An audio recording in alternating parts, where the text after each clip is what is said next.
Hi there, my name is John Stevens. I'm pastor of Zion Lutheran Church in Oregon City, Oregon, and we are part of the ELCA. And welcome to Dollar Store Children's Sermons, where I take a look at the lectionary text and I tie them to an item from the Dollar Tree or the junk drawer, or the kids' room, or the garage.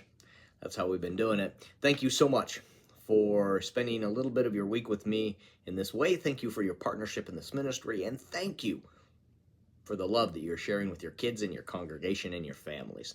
You are rocking it.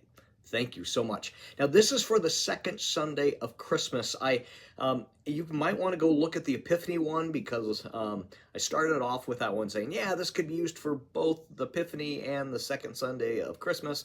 And then I realized I got done and I didn't really talk about how it could be used for the second Sunday of Christmas. There's a lot of stuff in there about the second Sunday of Christmas. Sorry, for a lot of stuff in there about Epiphany Sunday. I had my cat in my lap, and that was a whole thing. So you might want to go back and look.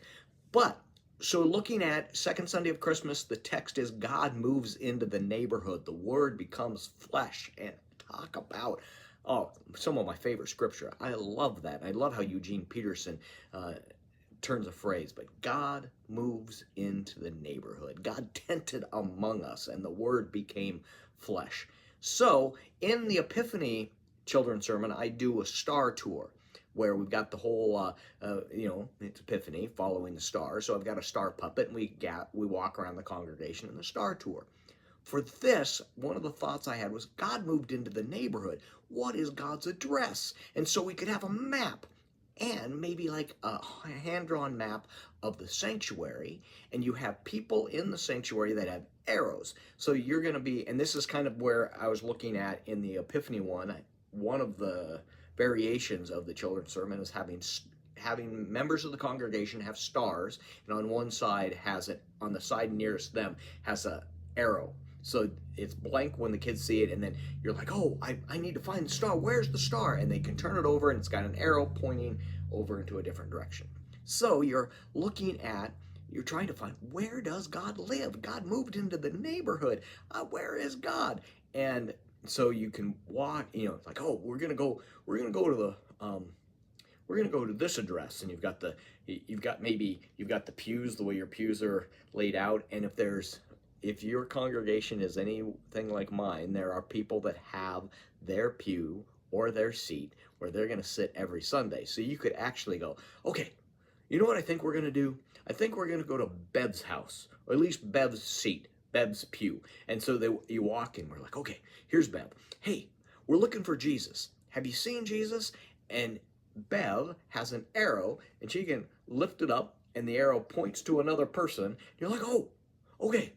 We're going to go to Donnie's house. We're going to go to Donnie's seat. And you go over to Donnie, and they have an arrow and points to a direction. And you follow, and you get to the point where it leads you back up front.